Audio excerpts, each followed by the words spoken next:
Welcome back to the FACEIT Challenger Invitational. We're ready to go with game number 2 here in our semi-finals between NIP and MeetYourMakers. Let's get into Champion Select. Yeah, I'm pretty pumped for this game, Stress. You sound like it. I am pumped I for this game. I am hyped for this game. I am so hyped. I am actually legitimately hyped. Oh dear. We are excited for this game. I just think the game took 16 minutes to have first blood in the previous one, which is both teams feeling each other out. So it's not unexpected, and we're seeing complete different change-ups in bans. We should really talk about them. Thresh has been banned like the last game. That is a pretty standard support pick, so not too surprising to see them wanting to default to other champions. But Kale and Dr. Mundo won't be available in this game. That's going to let through some of those mid-lane champions that weren't banned. Yeah, so we saw Mundo last game, and we saw Kale, but Annie is also going to come out, so we're just not going to see any of the champions we saw last time. I mean, there were some pretty strong compositions. The composition specifically from both these teams, actually, but specifically NIP, was just so significantly stronger. The item builds were a little bit curious from some of these players, but that was definitely not the cause of their downfall. Yeah, I think the item builds were a small factor, but it was the decision-making of MYM to go for that dragon. We have had the last 2 bans out. That's going to be Kassadin and Yasuo. Those are probably the 2 highly anticipated or expected bans. Yeah. I think it was the decision-making of MYM to go for that dragon, where NIP would end up picking up the team fight because they were already in position for it, had the teleport in from Zoro Zero behind them on Dr. Mundo. And I think from that point, the game just slipped away from MYM quite quickly. But this game, we'll see if it's any different or the same, because Elise has been picked up very similarly to the first game. Right, so that's going to be a first pickup. It's pretty standard. I mean, you pick up an Elise and you're not going to be saying, okay, well, I'm going to pick Xin Jiao and this will counter Elise. It doesn't work like that. Elise works out well against most junglers, in fact all junglers in the current meta, and that will be followed up by Zyra and also Gragas, so clearly liking their initial Zyra pickup there. We were seeing in the previous picks and bans phase, MYM setting up for them picking Gragas. They picked Gragas in the last game, even while banning out a lot of the counters that they didn't want available in the game, and didn't end up being successful with it. They've picked it up again. Obviously, this could be a jungle Gragas. We did see that yesterday out of MYM. But they've already banned out the counters for mid lane Gragas before, and one of them's just come through because here's the LeBlanc pickup. Okay, so, well, we saw this a lot yesterday. I think, LeBlanc Gragas was the most common mid lane we saw, and LeBlanc you would expect to win every single time. Yes, but this is what we saw yesterday, was Gragas was picked up, LeBlanc was picked in exchange, and the final pick was Zed. And we know how Zed-LeBlanc matchup goes. LeBlanc struggles against AD champions, and now Zed isn't banned out. This is a very similar position to yesterday when MYM ran jungle Gragas. Yeah, and then they picked up Zed, and the Zed lost. Yeah, but in I didn't want to get to that point worked. too quickly, but yeah, Zed didn't do so well. Fizz is another alternative. Okay, but regardless, that's still going to be a mid laner, and we know that Chuyu, that's definitely suits his style of play. Delta's going to be in the jungle. I mean, I have seen that in the bronze game, but I don't think these guys are going to be bringing that to the fields of justice today. I'm going to be pretty confident that, you know, if Fizz gets locked in, it's likely to be in the mid lane. Yeah. But that leaves the question of where's Gragas going to be, and we'll find out from the last pick, but that's going through the minds of NIP, who have to lock in their entire roster, and they don't know exactly where that's going to be. Will Gragas be in the jungle? Will he go tank in the top lane, or go AP in the top lane? Well, what we've seen already from top laners is Renekton locked in, which, as we saw in the previous game, struggled a little bit with Dr. Mundo. Now, with Mundo off the cards, there are a couple of options. You can pick up Shyvana, who does a little less well than she used to against a champion like Renekton. People have been playing Trundle into Renekton, but personally, I think it struggled a little bit. There have been some successful games, but I don't think it's been down to how the lane went. But then again, that's kind of top lane in a nutshell right now, is neither wins over the other convincingly and then kind of carries it through. So I think there are a few options available here for MYM to go with for their last pick, but Renekton's certainly a very strong laner. Yeah. I mean, as long as you have enough sustain in the top lane, then you can make it work. Ooh, that's going to be the Olaf pickup. So Olaf could actually be in the jungle, or it could be top lane. There's a lot of ambiguity. I would expect Olaf to be, if they do lock it in, it hasn't been locked in yet, it synergizes well with Sivir for the on the hunt, and also I would expect Zyra to pick to pick up the Talisman of Ascension. So there's a lot of that movement speed boost to provide Olaf the extra movement speed to get in the backline and start just doing as much damage as possible. But we'll see whether that gets locked in indeed. Now, the bottom lane pairing was picked up for NIP. Lucian Leona is a heavy engage lane. In that lane, they'll look to trade in lane as much as possible. And I quite like that lane. Yeah, it makes a lot of sense. This is the first time we've seen Leona for quite a while, in fact. Been a couple of games and since we've seen that one brought out. Especially against Zyra can be difficult, but if you land the Xenoblade, you're going to cut straight through those plants, which make it very difficult for other melee champions or closer range champions, especially like Fresh. We are going to be jumping straight back to Team Select. I believe one of the players might have been having a small issue, but we should be getting him back very shortly. Yeah, I think it looks like there was an issue with one of them swapping around with the others. So, right. you want to make sure you're on the right champion. Yeah. Not good to go into a game on the wrong champion with the wrong runes and masteries. We were talking about Olaf and Gragas and where they're going to go, and if they were planning on having like Olaf in the top lane and Gragas in the jungle, and he was running like AP and like no armor against those camps, it wouldn't be the best way to go into the game. That would be pretty difficult for him. Wouldn't want to be that. Yeah. It looked like Chuyu just had a little issue swapping maybe runes and mastery, something like that. Not too sure yet, but we will be back into the champion select in just a second when we can get these guys back into the lobby and underway. But again, I'm looking forward to this game because we're at a point here where MYM have to sort this out. Yeah. They go into game one of a series and do something a little bit different, a little bit unique with their builds or their summoners or something like that, and they get punished for it.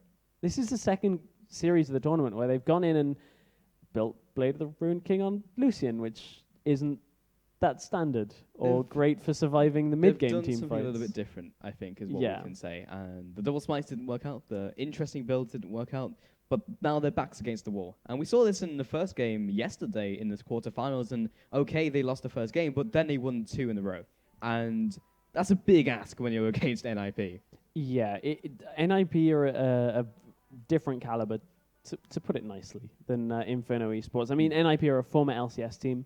They've competed on an international level as well. I mean, they've had a couple of player changes. Of course, Amin is in the roster, but most of these players are very, very competent at the highest level of playing. So, I mean, this time they have to take this 100% at face value. They do. Or FACEIT value. Yes. That was the first. Have we actually done any puns yet? I don't think we have. Not been too terrible, has it? No, I think we've managed to go without the puns too much. But you spoke about FACEIT. Let's talk about FACEIT for a little minute, because I don't think everybody is quite aware yet of exactly what FACEIT is. And there's plenty of people out in the world that could be playing on the FACEIT platform. So make sure you check out the FACEIT platform. It's a web platform for competitive tournaments where you can play in daily 1v1s, 3v3s, 5v5 tournaments in League of Legends. There are also tournaments for Quake and Counter-Strike as well. So whichever game takes your fancy, you can win some pretty awesome prizes by getting FACEIT points. But we're interested about League of Legends, and there is also a promotional code that you can use over the weekend. If you just enter that in when you make your FACEIT account, which is now open to everyone for League of Legends, then you'll have access to all the premium features. So that includes the shop and also specific tournaments that may not be available otherwise.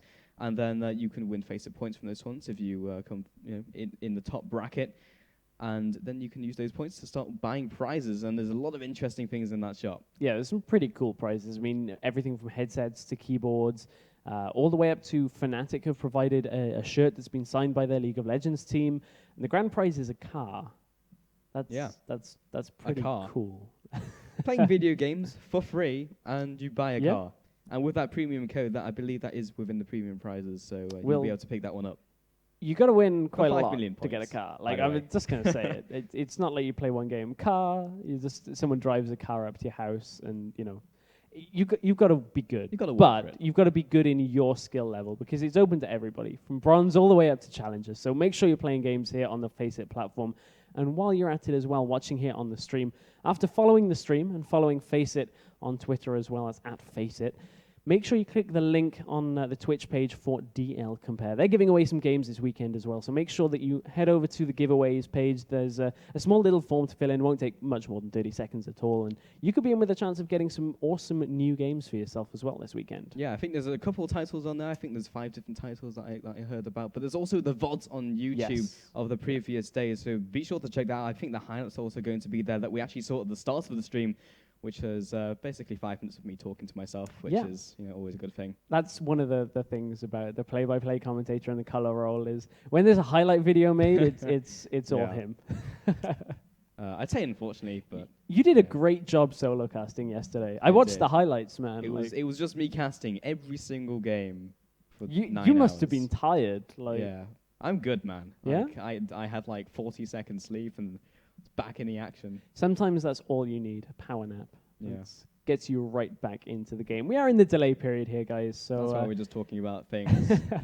At least it's not a breakfast story today. Oh, well, we could come up with a breakfast story. I tried to make him eat the cube, but he wouldn't have the cube. If you were watching yesterday, there was some gelatin cube at breakfast. I'm not going to eat it because it looked like something from Futurama that just, I don't know, is like processed food that's a way of... It's a bit harsh. I don't know. I'm not used to... I just wanted him to try it. Because I'm not used to perfectly square food. It tasted like a colour. Well, right. It's weird to me that food is so perfectly square. Yeah. Squares are not like, unless it's those Rice Krispie squares, which are actually rectangles. I mean, if you have like sushi, I mean, it's going to be a perfect cylinder shape, right? It's not too difficult to achieve. Yeah, but I think polygons. Squares have edges, and they look like dangerous and jagged. Yeah. And I don't really want to eat a square. It's just strange. I don't want to eat a square. Not a cube, but we're heading into the game soon. We are. Anyway, hopefully, we're going to be saved by the bell. If you want more breakfast ramblings from either of us, you can follow either of us on Twitter. I think this is the first time we've actually self-promoted this tournament, which isn't too bad. Typically, when we're doing tournaments, it's self-promotion every single all over game, the place, during the game, and during a team fight. It's just like you can follow us on Twitter. Also, after that kill by Mundo, if you want to follow me on Twitter.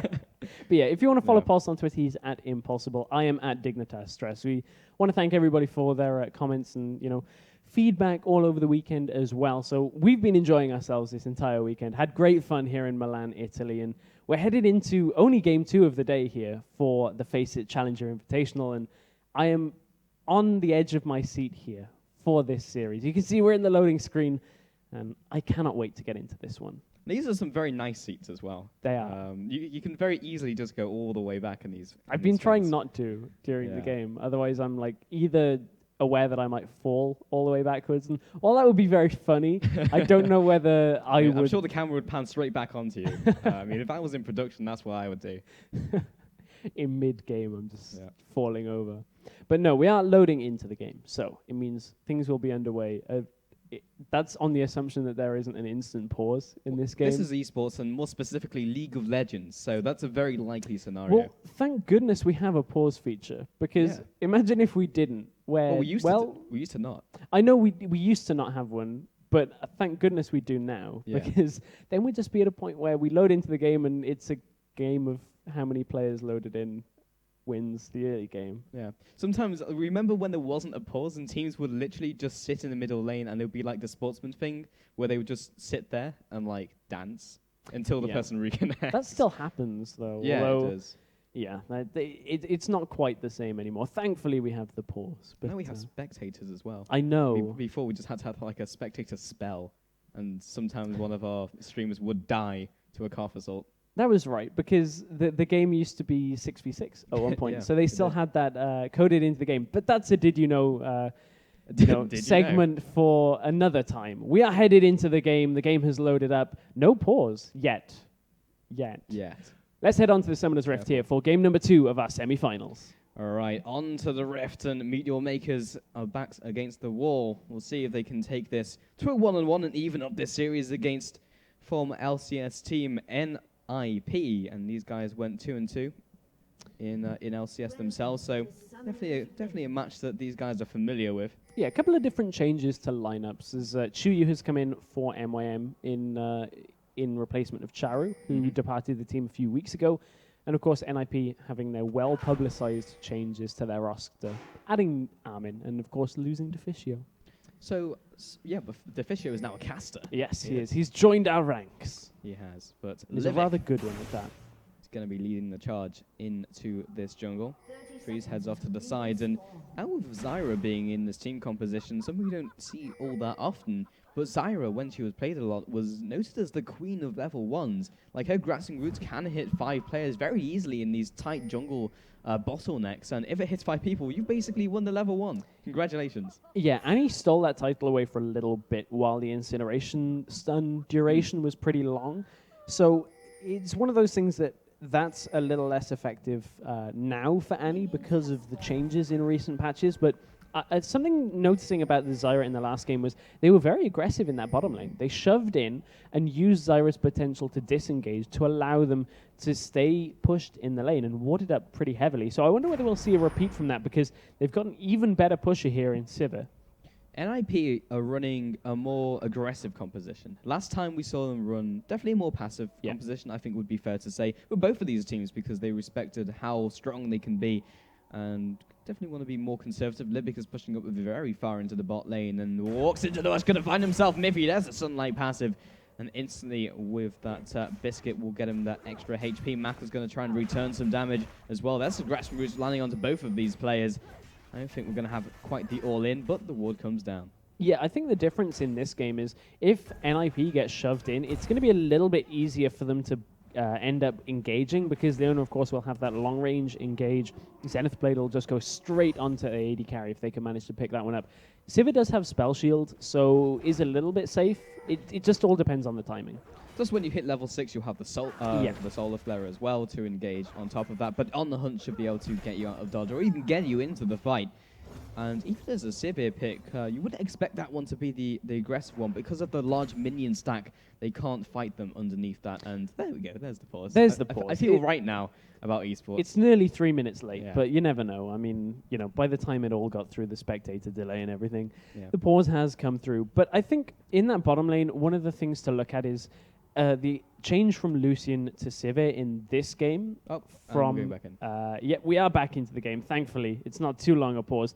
The change of AD carry in this pushing from Sivir to Lucian, from Lucian to Sivir for MYM is fairly significant because we've talked many a time about how quickly Sivir can push down waves, and I think they'll be a little bit more secure in pushing quickly. They just have to be careful of the engages.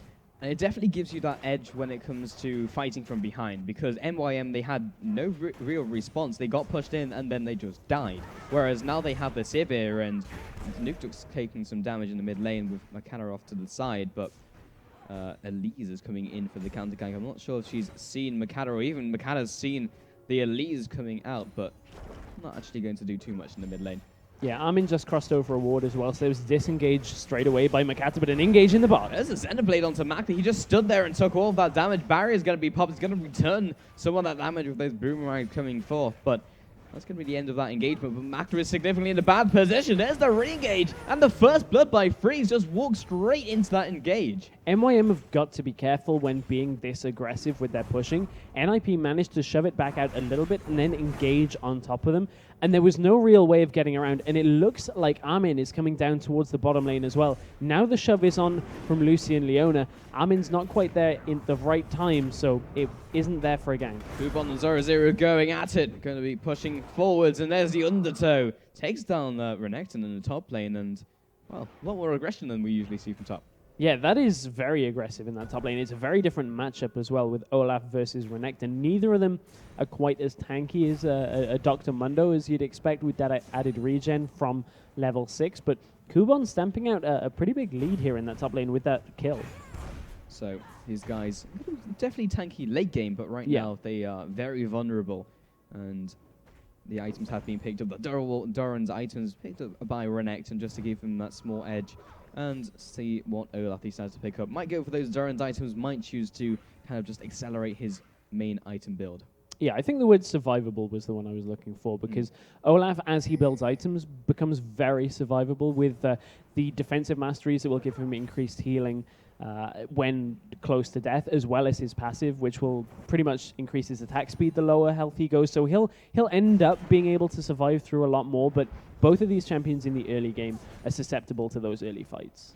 Okay, so that's even more Darren's items picked by Olaf, and that's fairly common to go with 3 Darren's items when it comes to Olaf, because he's not ever really going to go past 2 big items until like 30 minutes. So for 30 minutes, you've gotten huge value out of those Darren's items. Sometimes we even see 3 Darren's blades, and well, Elise has found Olaf and is going to annoy him. Just make sure he can't quite get to his minions in time, but he did see him through of that ward. Nuke found himself caught in the mid lane. McKenna lands the body slam into the barrel roll, but not quite with the explosive cast just yet. Won't result in the kill. This mid lane is pretty back and forth so far, both, although there's an engaging bot. As the center blade coming through, gets the shield of Daybreak. Macklin not quite blocking the right skill shot. Miffy still with the extra resistances from Eclipse, will just walk back to his ally of Freeze.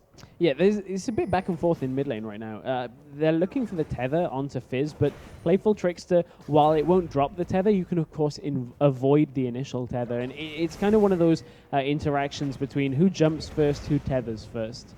Okay, Miffy got himself caught out by Zara as he's trying to counter towards the tri-bush, but not all that much aggression from MYM, and being a more bloodthirsty game than we're used to, especially with no jungler intervention. You don't typically expect the lanes to die of their own accord, and Miffy, every time he activates Eclipse, is a scary time for that bot lane. Zero is getting choked by Kuban. He's got that level 6 dominance, is going to be used in return, and Kuban might not want to be in this fight anymore. Makala is coming in from the backside, got that level 5, and Zero decides to back off. He re-engages Cool the Meek from Ruthless Predator.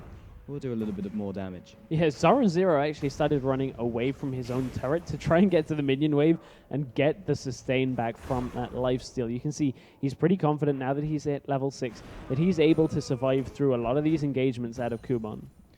Right, so both the guys level 6, and Kuban actually has some pretty significant HP regeneration abilities. Nuke comes into the top lane, actually takes a more interesting route than you would expect. He might have decided to head around all the way around the side, because he did make the trip up the top lane and then just kind of wandered off again. Yeah, they thought maybe they still had Kuban pretty low, but the minion wave was already dying to the tower, and it was just a little bit mistimed. Now, if you look down at the CS in the bottom lane, there's actually a fair disparity, and it's because this Lucian Leona lane has been really good at harassing down Sivir and Zyra and engaging pretty much constantly. It's resulted in the 1 kill so far, but it's just one of those cases where they're taking a lot of damage in lane, and it's forcing them to stop farming.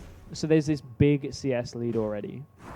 Fizz typically does pretty well against LeBlanc, unless he can actually dodge out of that silence, in which case he does even better against LeBlanc there. McKenna comes into the top lane, Undertow lands, there's the Gragas barrel, knocks 0-0 back to the opposing turret. He's being ignited, it's just a matter of time of wasting as much time as possible from Makata, who's going to be recalling back to base. That's the 2nd kill in that top lane, and that's pretty scary now if you're NIP, because 2 kills on an Olaf this early is going to give him good itemization. These top laners aren't going to have such an effect on the dragon fights without actually getting down by foot, as no teleports are on either of the top laners. But it's just one of those things that as they head into fights that involve those top laners, 2 kills on Olaf is pretty significant. And because these top laners are going to be more about killing each other, they're going to reach those fights even faster. That's going to be NIP aggressing very far underneath this turret. The plant actually blocks a lot of the culling, but Ammon jumps over the wall. He wants this kill into Lebic, who just sits in the bush cutting that vision. Repel comes up, has to donate that kill to someone, and that's going to be Makla. Yeah, it bought enough time for the rest of his team to get out of there. Chuyu had come across as well, so it was just one of those things that the rest of NIP had already started to back off by the time MYM realized and turned around. So the jungler, or both of these junglers, well, the jungler who's still alive is going to head into the mid lane. Nuke doesn't quite get the silence combo off, and Gragas is going to take this opportunity to start counter jungling. Red buff has spawned. Not sure if he wants to go all that far, knowing that Ammon has come out of the death chamber. Kuban actually mounting quite a lot of damage now with Reckless Swing. 30 CS in the bottom lane is actually quite a big advantage here as we head at 10 minutes. Normally you'd expect them to draw fairly even, but the way MYM have been aggressive and being punished for it has kind of backfired on them. You can see they want to engage this as there's the gank. Miffy comes down and has landed the Zenith Blade. They will just be backing off though, and Elise actually was going to react, but heads back to a red buff. Yeah, everything's safe in that bottom lane. But you can see MYM starting to be really aggressive in these lanes, and they're getting punished for it. Yeah, both for the ultimates using the top lane. Ragnarok will just take him back to the turret, and they just go back to farming. And overall, the gold lead is in favor of NIP. Even though the kill lead is in favor of MYM, the way they've been pushing out in lanes has made sure that the CS has just been in NIP's favor. Okay, so there is quite a lot of wave clear from Maka, which is what you typically expect from a Sivir. The boomerang blade into the ricochet is typically enough to instantly give a wave, even at this low level. When he hits level 9, he'll have the max rank in boomerang blade and do even more. Now, Armin clearing out that pink ward at Dragon. They already know that Armin can do Dragon alone on Elise. That is fairly typical, as we were talking about in game number 1. But a far safer way of doing this is by picking up a kill in the bottom lane or mid lane before heading over to Dragon. Bottom is the best target to look for a kill, so Armin is going to hang around the bottom side of his jungle, but it doesn't look like there's quite a kill yet. That was 2 pink wards cleared out by Armin, so he knows where they were and where they won't be for the next couple of minutes. But he's going to have to take some time and then go back there, because at least for, well, the immediate future, MYM know exactly where he is. Bot lane, still going at it, but Gragas doesn't decide to gank. 11 minutes into the game, still no first Dragon, but they still have to be aware that Elise can solo that by herself. And with 2 assassins in the mid laner that are pretty much passively playing this lane, neither of them have had kills, neither of them have died yet. There was an attempted roam top out of Nuke Duck, but without picking up kills, it's difficult to say which one is going to affect this game more, because it's really down to these initial team fights. Is if Fizz picks up 2 kills, we know what Fizz can do, but the same can be said about LeBlanc. LeBlanc can scale very well with kills, looking to go aggressive now in the middle lane, but Fizz, Playful Tricks is out. Fizz actually has significantly less farm than LeBlanc, has opted for that Athena's and Holy Grail build, but you go for the challenge first, clearly seeing this as a lane she's not going to instantly kill, but at the same time, you can probably just out-farm using that distortion, and that's not harass that Fizz can really get out of. Distortion comes up and will gradually grind him down. The amount of mana he expends for Playful Trickster is not worth it to use that on every single distortion. Yeah, and the thing is, if he does use that, the cooldown is fairly high, as is Distortion, but because of the way Mimic works, you can actually get a second one if you require that escape and haven't casted anything in between. So to use your escape to avoid harass sometimes can be not beneficial at all, because if it's just a bait and then the jungler comes in from the side, Fizz is in quite a lot of trouble. So significant gold lead and significant farm advantage for the bot lane of Freeze. Now in the mid lane, it's going to be the tether landing into the cocoon. It also landed, but Makana came in from the bot side. It's not something they wanted to commit on. The Gragas beer,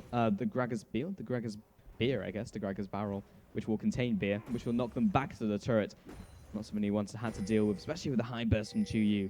Yeah, Chuyu still had quite a lot of health as well, so they didn't really feel like going that aggressive, because with Chum the Waters still available and Gragas being around that area, that's a lot of burst damage that they just don't want to deal with right now. And again, it's just one of these stalemates between Armin and Makata that they're both seemingly in the same places at the right time.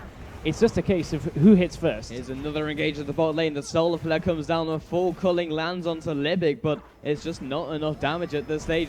There's Chum the Waters onto Nuke Duck. Chuyu's going to look to follow up. In fact, Playful Trickster's back to his minions. And no kills anywhere, but this might be one. Here's the re-engage, and now Maka won't have that spell shield on the hunt. Has been used, flashes out, and the barrier. All of the summoners will be burnt by that bot lane from MYM. So much disengage, but forcing out the bot lane here means they could have opened up Dragon for NIP. You can see Chuyu heading down to get a Trinket Ward onto that. Actually, he's got a Sweeper available, so it's not available to be used yet. No wards in his inventory, so he was just checking the Dragon area. That's quite unique to see a mid laner have a Sweeper this early in the game. Absolutely. Typically don't see that. Sometimes you'll get free as you progress later on into the game, but definitely not from the mid laner. NIP are going to be the first to pick up the Dragon. Makata gets very angry and throws down his ultimate. Top lane's going at it. There's the Ragnarok and the Dominus being used. Going to throw him back to his turret. There's the flash down from both of these players. Undertow comes through, and Kubon, very low HP, can't dive that turret. But Kubon, again, is getting the better of these trades against Zoro Zero, and without the minion wave around, Zoro Zero cannot really sustain his way back into this lane, so when the next minion wave hits, Kubon knows that he has to go back because the regen here for Zoro Zero is going to be too much. He shouldn't be able to fight him unless Zoro Zero waits to regen up. But playing with fire. yeah, Zoro Zero waited that out a little bit longer than I think he expected to. Throws down another undertow into that reckless swing. Kubon lands yet another undertow, picking up that axe. But Chuyu comes in to secure the kill. He's got Chum the Waters. He's got all of his burst. Flops down. Didn't even need anything else on top of that. The cocoon comes across, doesn't connect onto the fish, and he comes back to turret with a kill. Yeah, that was a clinical roam out by Chuyu. That's what you should expect from a Fizz at this point in the game. He's going to head back. I assume we'll have a significant amount of gold to pick up the rest of that Lich Bane. Maybe not able to pick it up quite yet, but that's what he'll be aiming for as he heads into the middle part of the game. Libic has to be so careful when he finds Miffy. That instant engage with Zenith Blade into that standard combo. The Sunlight passive is always going to be popped out by Freeze. Quite difficult to stay alive against that. Makler is going to be followed up with one. Here comes the Solar Flare on the hunt, used just for its utility, bringing Libic back to his turret. And again, this is a fairly slow-paced game out by these two teams. Neither of them really wants to be over-aggressive, and it's a bit of a departure from the team compositions we've seen out of NIP recently, where normally they'll have a reset champion, somebody that can start closing games out pretty quickly, getting team fights snowballing through. But LeBlanc is a similar role, but it's not quite as reset heavy, of course, because LeBlanc doesn't reset. It's just high damage that if you can chain your abilities one after the other on multiple people, you can pick up quite a lot of kills, but it's not quite the same speed that their Kazakhs normally will have. We've seen NIP sometimes run compositions with LeBlanc in them just to get the ball rolling and get a reset so that you can carry on jumping onto another person. We've seen that before to accelerate the process, but that's not actually what they're running this game. Ammon going to be on that Elise. And again, kind of a slower game because Ammon, I haven't actually seen him on Elise just yet. I mean, it's something that's going to be part of every jungler's champion pool regardless because of how great Elise is at the moment. It's just Ammon usually plays more aggressive junglers like Kazakhs.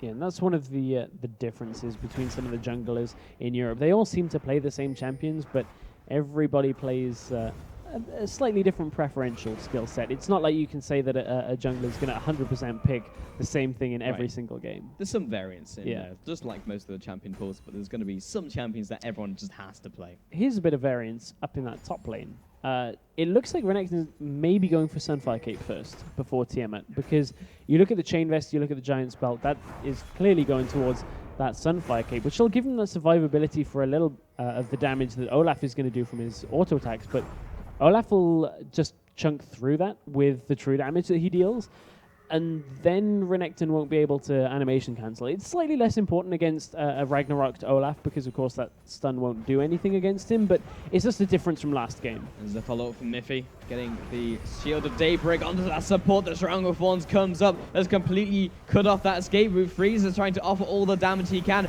Makler chunked down to a third and instantly deleted with the Venomous Bite coming through. Miffy jumps back into the fight, and that's going to be enough to keep him alive and pick up the double kill for Ammon. Really nice engagement from NIP there. They're punishing MYM every time that the minion wave is pushed out, and with 1 minute 50 to go until the dragon spawns, it means they have enough time to clear out all the wards, go back and buy, and make sure that they have the position here after pushing down the bottom lane turret. So they'll have a lot of gold in their possession, and that'll go a long way to this next dragon fight. Absolutely. Taking down that first turret in the bottom lane, it means that there's nowhere to run for MYM when they try to go for that dragon, so that it needs to be a big commitment by them. They can still run to mid lane, but it's a little further than bot lane. NIP have themselves a little bit bigger of an advantage than they did in the last game, and that's a little concerning if you're MYM, because MYM had the pacing for the early game, and it was only really a mistake from MYM that let NIP completely roll the game forward and through to that point where MYM would end up surrendering. So it's a little worrying for MYM to be this down in this game. They're nearly 4,000 gold behind. Ammon is going to be running a pick that Chuyu did aggress in the mid lane, but that's both of the distortions used, which means it's going to be down for a little while, but has expended that Mimic. But Ammon's going to be running a build that we thought was going to be run by Elise last game, and in fact went for the Abyssal Scepter. We said that Haunting Guides and generally magic penetration is very good on Elise because you don't need the extra AP because it doesn't scale all that well with the skills, but because it's of the percent damage, you can cut through straight through everyone's armor. Yeah, and Haunting Guise gives Elise everything. It provides that extra health as well, whereas the Magic Resist alone, while it will help you soak some damage, health as a base stat as Elise is actually pretty significant because Elise's scaling doesn't make her the highest health champion at the end of the game. So that extra little bit of help on top of that added extra damage from the penetration is really good on Elise. And you can see across the board there's quite a disparity in CS. The culling's been used here to make MYM back off, and I don't know whether they can fight this with the low health bars of Makler and Libic. That culling was actually just enough to soften them up enough to the point where they just didn't even want to contest. Yeah. Libic was just too low, so was Makler. Yeah, and that's pretty significant here because that's another dragon down now for NIP. NIP extend their lead even further here and look to push on towards another turret. Pushing into the inner tower and, well, the outer turret. But Libic going to be clearing out this wave. As long as Makler and Libic, the bottom duo, are in the area, plus Makata with the Grag Sparrows, they should be able to instantly clear these waves. And even though they did have that advantage in terms of HP and one person's gone back, they don't need everyone to be there. Lichbane has been picked up on Fizz here, so it means that Fizz is going to do a significant amount more damage because he'll get that added AP onto his auto attacks. But they've caught Libic. It's not quite enough to signal them to go in. They're happy enough to take the turret. Bot lane is pushing in as well. NIP are going to play this one out pretty slowly here and just take every objective that they can and grind MYM out of this game. I feel like the later this goes, though, MYM will find it easier and easier to clear out these waves, and you'll hit more and more of a stalemate where NIP, yes, they have great bursts, and what is keeping them away from the turret is basically Nuke Duck and the threat of him being able to just kill someone, jump in, jump out, and have the turret not really be a factor. But later on into the game, Chu-Yu gets the Chum the Waters, doesn't land onto Freeze, Nuke Duck comes in, Chu-Yu is definitely in enemy territory. He's trying to get out of that jungle. Meanwhile, on the top lane, Makata lands a huge Gragas barrel. Comes back down, will be Amin from the repel. Kubon goes straight through that with Ragnarok, trying to pick up the kill onto Amin. Lands a Reckless Wing. Doesn't land another auto attack, but lands, or doesn't land another Undertow, but lands the auto attack for that kill. Yeah, I think it looks like Kubon is a saving grace here for MYM. He's still strong enough to be able to fight these small skirmishes and has a good CS lead on Zoro0, who really just hasn't been able to find his footing in this game. And it's the kind of lane matchup of Olaf versus Renekton that's leading to that. MYM pick up another tower. Of course, we talked about how Makler is going to be able to push pretty quickly here. So MYM have started to get themselves back into this game. They need to farm out a little bit better, though, because MYM are down in most of their lanes. Definitely behind in objectives as well, as those dragons have both gotten to NIP, who have just absolutely secured those. So, in terms of how the lanes have been going, again, CS advantage has gone to LeBlanc. We said this before, gone for the Fiends and Holy Grail, which is going to allow her just to throw down more distortions because of the not only the cooldown reduction, but also because of the mana regeneration. And in the top lane, well, Zoro0 has not had the best of games. Interestingly enough, on the side of MYM, they've opted not to go for any of the gold per 5 items on the support. We were talking about this, about getting Sightstone as a pseudo gold per 5 item. And it's kind of unique in a composition that has so much disengage with Gragas and Zyra that you wouldn't build that. I mean, that tells me that the next item on Libic is either going to be something that'll make Zyra incredibly tanky, or will be extra damage rather than utility. So Libic heads into the mid lane, and now Fizz has actually decided to start split pushing just a little bit. And even at this stage in the game, we're only 24 minutes in, but there's very few people on the map who can actually fight Chu-Yu in a one-on-one. But Chum the Water and just standard combo is enough to deal with pretty much anyone. Usually you would expect a mid lane to be able to fight that, but that was picked into LeBlanc, which is a very tricky matchup for LeBlanc to handle. Also, nobody can really fight Kubon. A 3-0 Olaf right now with the Spirit Visage and Sunfire Cape will be able to fight just about anybody on this map. They've got to be careful, though, because Chu-Yu can't get caught. However, 2 versus 1, they can definitely do it. There's Chum the Waters, lands onto Freeze. He's definitely trying to get out of here, though. The exhaust will be down onto that fish. The flash forward into Shield of Daybreak. Another flash from Freeze. Eclipse comes through. They want this kill.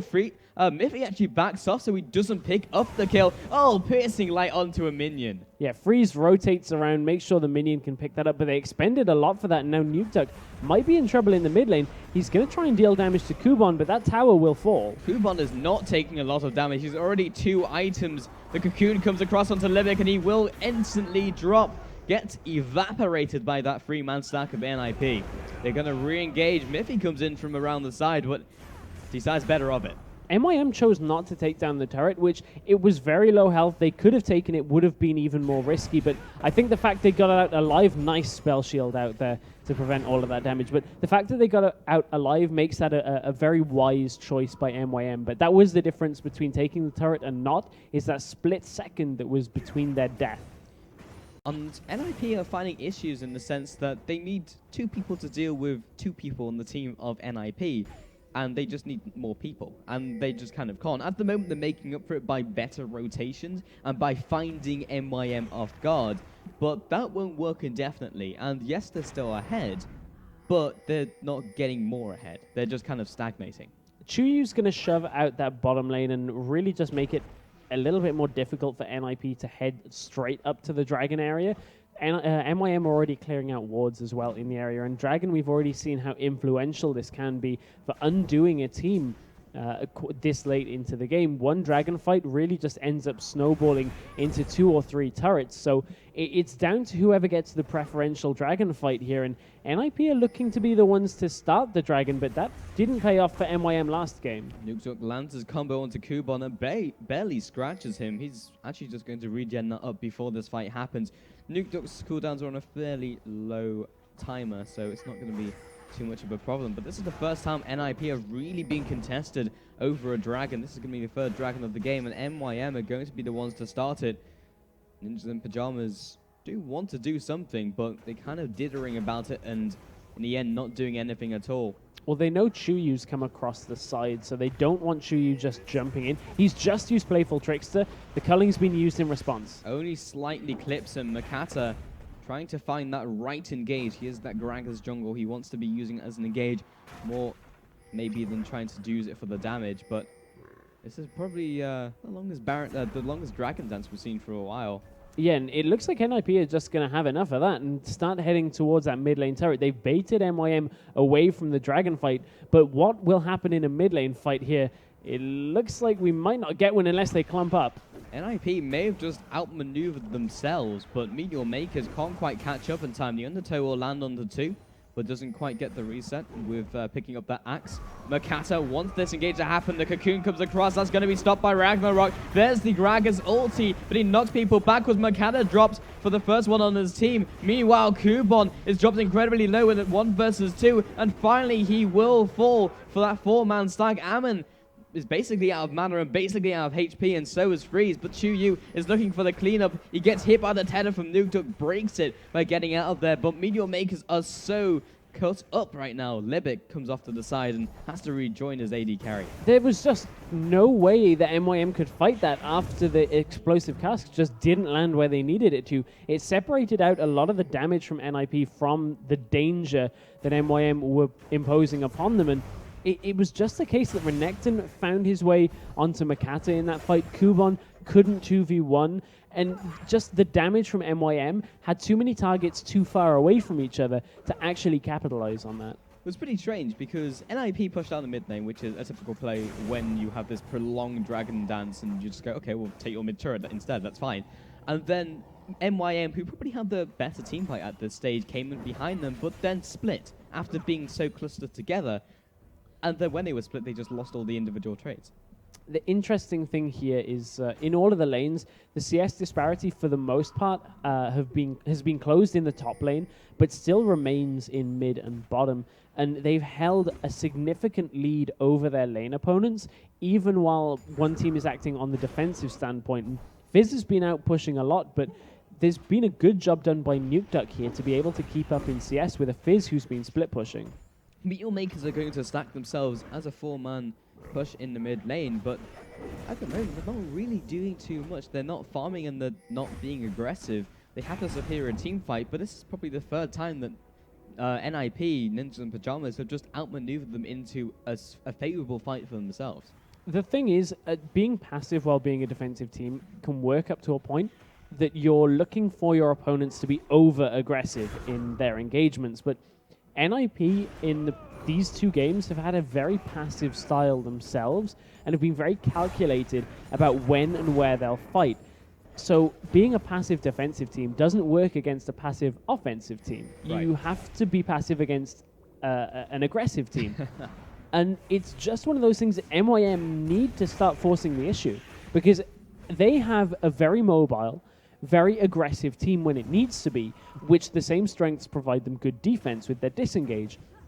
MYM need to get Kuban in the back line, but the problem is NIP just aren't letting them right now. MeetYourMakers are playing the easy game in the sense that they're just clearing out waves because they can.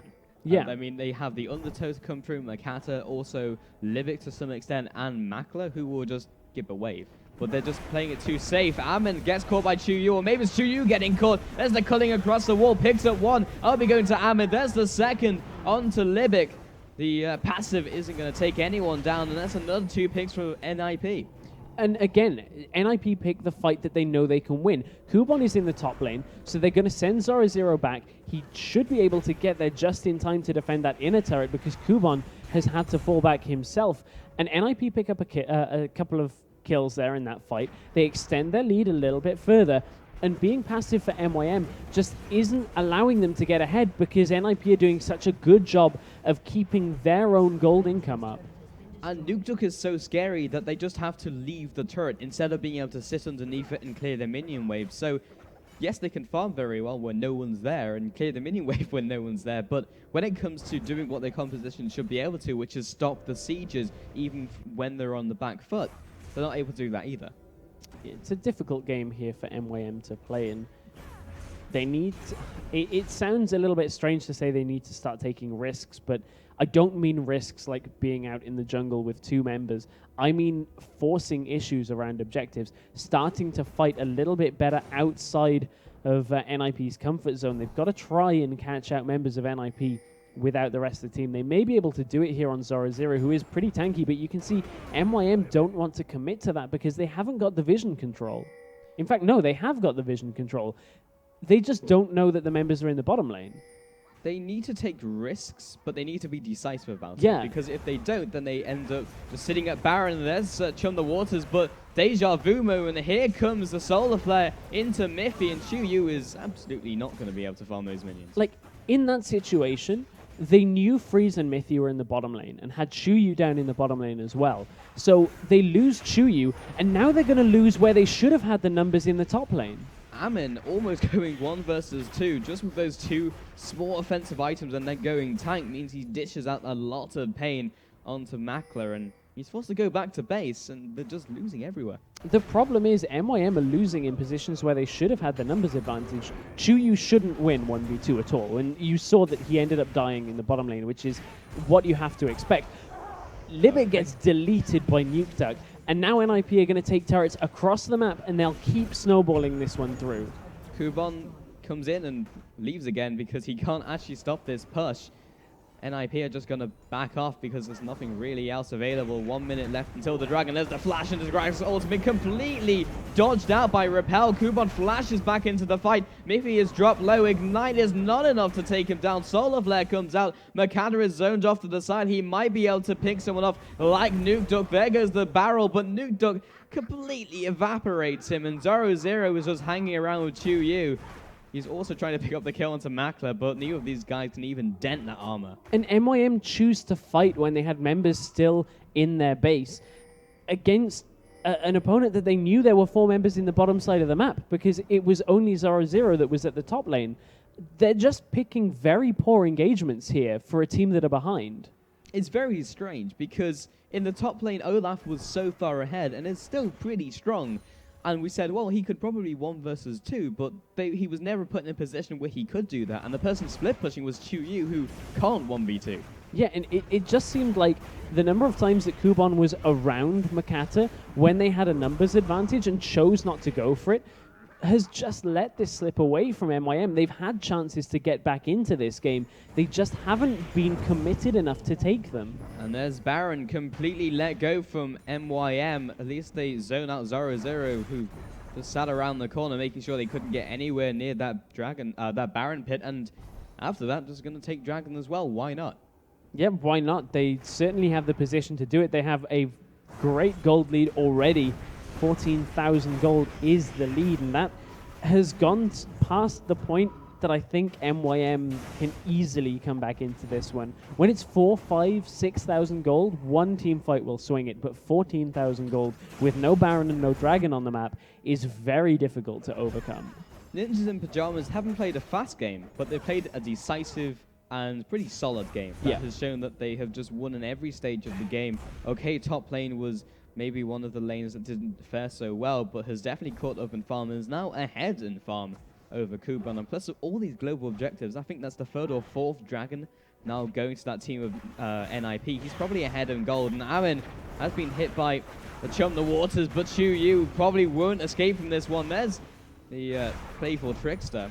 Might be able to get out. In fact, he does. Chuyu again going very aggressive on Fizz, leaving him to split push in a lane, but the problem is he's getting farm from split pushing, but Nukeduck is doing such a good job of farming himself that it doesn't feel like Chuyu will ever catch up on CS, even if he's out on a lane on his own split pushing, because he ends up getting 1v2'd by two of the members of NIP, and then the rest of MYM aren't using that as a distraction to do something on the map. They're just kind of clearing their jungle and pushing out waves, and that won't win you a game. You can't overcome a gold disparity by just passively farming lanes. You have to be active at the same time as doing it, unless you're stuck in your base. Or unless you're playing Nasus. Or unless you're playing Nasus. Or Vigor's up. It didn't work. But MYM are just at the stage where this is probably their last hurdle that they have to overcome from MYM. And that's on the hunt news. They're going to be decisive. They're going to go for a team fight, and this could decide the game, or they're just going to push out of their base, clear the minion wave, and walk back in again. They're going to cut off Kuban. He's probably the most tanky member. Freeze deletes that minion wave and carries on seeding a bot turret. Again, that's a Gragas barrel not quite finding its mark. Chuyu comes through, lands, in fact, doesn't land the ultimate. Ammon jumps back in with the repel. There's the strongholds making sure they stay inside their base. Limit gets deleted, so does Chuyu. Solar Flare is the last to land and lands on both Macro and Makala. They're not going to escape. There's the double kill for Lucian. LeBlanc is dropped so incredibly low, but is not even going to fall. It's such a clean game, 4-0. Kuban cannot go toe-to-toe with 4 members, and this is going to be the 2-0 sweep in this best of 3 between Ninjas in Pyjamas and MeetYourMakers. MeetYourMakers just left it too late to be decisive. By the time they decided to do anything, NIP had defensive items. You had a Guardian Angel already on Lucian. You had a Banshee's Veil as well on the lineup, and that was actually on Leona. I mean, that's not a champion that at that point in the game should be able to pick up a Banshee's Veil and have it completed. I mean, it was fairly late into the game, but that was a Leona that had no kills, had 11 assists, but had a fair amount of global gold from that difference. And NIP were just given the opportunity to take whatever they could in that game, and MYM never really chose to stop them. NIP just played the safe and slow game and then won. That's probably as much as you can say about this game. They just outmatched MeetYourMakers, and even though MeetYourMakers had a very strong duelist in the form of Fizz, had a very strong duelist in the form of Kuban at top lane, he just wasn't able to utilize that strength. Yeah, Kuban had himself a lead as well, and at 3-0 from the laning phase, that should be enough in fights to start getting into the backline and start melting AD carries and supports. But if I'm not mistaken, I believe neither of the bottom lane pairings of Mithy and Freeze ended up dying in that game. I don't think either of them died. When you see the top laners, you expect the bot lane to be the one who suffers, because at least the support's going to die for the AD carry, or the AD carry is going to die because the top lane finds their mark, but they didn't find their man, and Kuban ended up just kind of carrying on farming, and it wasn't enough late game. I mean, he was the last one standing, but it didn't matter if he was surviving because the rest of his team was dead. Yeah, I mean, it just seemed strange how almost uncontested the bottom lane was for NIP in both games as well. They got shoved in game number 1 pretty hard and ended up getting punished for it a couple of times, but in that last game, they just knew exactly how to play it against that Zyra lane. They knew exactly when they could engage, when they could harass, and their warding was so good that they never had jungler presence in that lane. They didn't need defensive jungler presence. They also didn't need offensive presence. All they brought the jungler in for was to push that turret finally. Okay, so that was the 2-0 sweep by NIP versus MYM, and that was the first semi-finals we have today. We have a total of 3 best-of-3s, and that was the first one that we just completed. The second one coming up will be Unicorns of Love and SK Gaming, who took down, well, let's talk about Unicorns of Love first, who took down Cloud9 EU, who were the favorites to win this tournament, followed by SK Gaming taking down, once again, Ocelot's team, LOLOLOL. That should be a cracker of a game. It should be a cracker of a game indeed. And I think that's coming up fairly shortly for you guys. I think we're going to head to a break here before we get into that semi-final. So make sure you stick with us here on the FACEIT Challenger.